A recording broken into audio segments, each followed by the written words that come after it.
ex-presidente Dilma Rousseff foi eleita hoje a nova presidente do Banco do BRICS, que é o grupo de países que reúne Brasil, Rússia, Índia, China e África do Sul. A nossa correspondente internacional de economia, a Priscila Yazbek, vai trazer mais informações.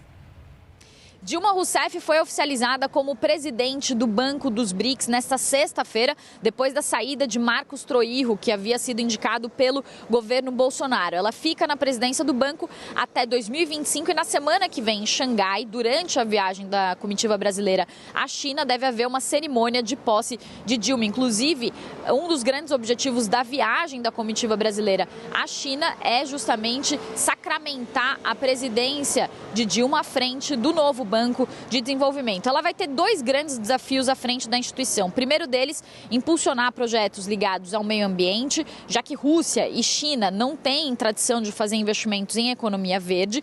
E o segundo objetivo, que vai ser driblar o impacto geopolítico das retaliações do Ocidente à Rússia. Então, o Banco dos BRICS precisa emitir títulos para conseguir fazer mais aportes e mais financiamentos, e para isso precisa que os países do Ocidente comprem esses títulos. Com as sanções à Rússia por causa da guerra na Ucrânia, esse desafio se torna maior. Inclusive, membros de dentro do Banco dos BRICS dizem que o nome de Dilma Rousseff foi bem recebido porque se trata de uma ex-chefe de Estado. Isso pode abrir mais interlocução direta com os presidentes dos BRICS, entre eles com Xi Jinping, presidente chinês, e Vladimir Putin, o presidente russo. Além disso, vale falar que Dilma Rousseff deve receber um salário de cerca de $500 mil anuais. Essa é uma apuração que eu fiz com pessoas que trabalham em bancos multilaterais e que dizem que esse é o salário médio do presidente dessas instituições. E a indicação de Dilma cumpre também objetivos internos do PT, já que Lula queria indicar Dilma para algum cargo, mas internamente a rejeição é grande no campo doméstico, fora a rejeição é menor, então seria uma solução de indicação para Dilma. E um outro ponto também é a política externa de Lula. Lula quer fortalecer o Sul global e reduzir a dependência de financiamentos de instituições como o Fundo Monetário Internacional e o Banco Mundial, que são vistos como instituições que exigem contrapartidas que nem sempre são interessantes para países emergentes, isso na percepção do governo Lula, já que entre essas contrapartidas estão, por exemplo, a abertura maior do comércio e privatizações. Priscila Yazbek, de Paris, para a CNN Brasil. Vou convidar o Lorival Santana, o nosso analista de internacional. O Yuri Pita vem junto também, para a gente poder repercutir qual é o significado da nomeação da ex-presidente Dilma Rousseff para esse cargo. Louri, começo com você. Bem-vindo, boa tarde. Boa tarde. O governo Lula ele tem uma estratégia vinculada às estratégias da China e da Rússia e da Índia também, de diminuir a dominância do dólar e do euro no mundo. E o Banco dos BRICS ele reúne países que já estão emitindo moedas digitais de bancos centrais. Metade do comércio hoje entre China e Rússia, que é um comércio vital para a sobrevida econômica da Rússia e para a campanha de guerra da Rússia na Ucrânia, é feito em yuans e em rublos, exatamente para se desviar das sanções que foram adotadas pelo Ocidente contra a Rússia, que foi isolada do sistema de transferências SWIFT, o que acabou afetando muito o comércio russo, até mesmo para alimentos, quando os alimentos não são alvo das sanções ocidentais, mas o fato de não poder financiar, pagar importações e exportações está tendo um impacto muito grande sobre a economia russa. Então, tornou-se mais urgente, do ponto de vista desses países, uma ideia que já vinha de bastante tempo de criar moedas alternativas para o comércio entre esses países, alternativas ao dólar, principalmente, e também ao rublo. Você viu que recentemente foi lançado aqui no Brasil o Real Digital, que era algo que já vinha sendo estudado no interior do Banco Central, mas foi um lançamento político por parte desse novo governo. Então, a Dilma Rousseff ela tem essa missão de, estando em Xangai, articular o Brasil, a inserção do Brasil dentro desse plano de países que tem um objetivo geopolítico de diminuir o poder dos Estados Unidos, em primeiro lugar, e, em segundo lugar, da União Europeia no mundo. É um projeto bastante ambicioso que passa por esse aspecto financeiro, mas que está vinculado também à guerra na Ucrânia e, futuramente, provavelmente, à anexação de Taiwan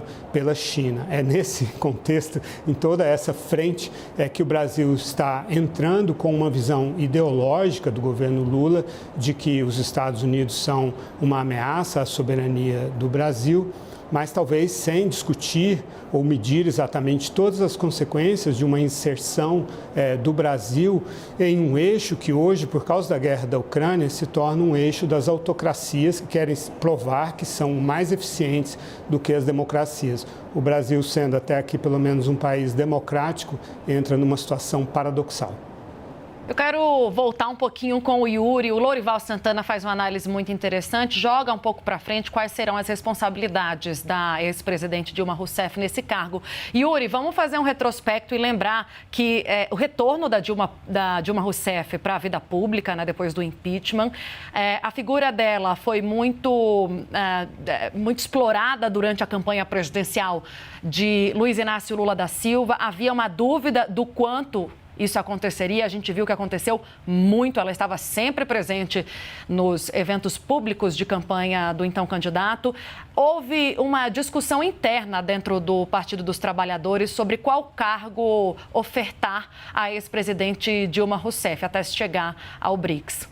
Exato, quer dizer, houve muito mais da parte do governo ou das pessoas mais próximas ao presidente Lula do que da própria Dilma Rousseff. Ela, todas as embaixadas cogitadas a ela sempre tratou de refutar essa possibilidade e aí agora acaba assumindo este papel. E já de algum tempo, Dilma tem se interessado muito pelos assuntos que dizem respeito à China, tem sido já bastante falado o quanto ela é leitora diária de edições em inglês de alguns jornais chineses que são traduzidos, mas é fato que, do ponto de vista político, tratou-se ali a campanha de eleição de Lula para um terceiro mandato, também teve um aspecto se não de ressurreição, mas de restabelecimento de uma parte da imagem de Dilma Rousseff. Isso foi um objetivo também do PT e do próprio presidente Lula, tanto que ela apareceu em diversos eventos, a despeito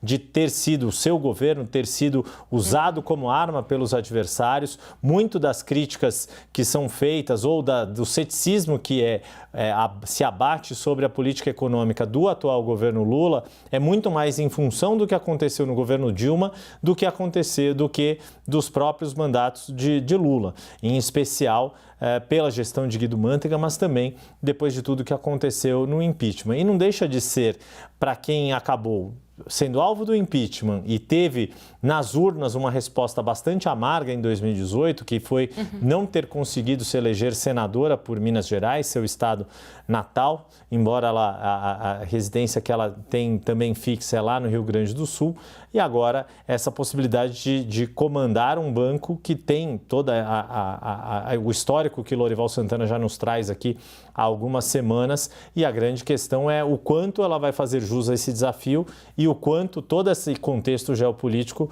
pode complicar ou facilitar a missão que Dilma Rousseff tem agora. Gente, obrigada pelas análises até aqui.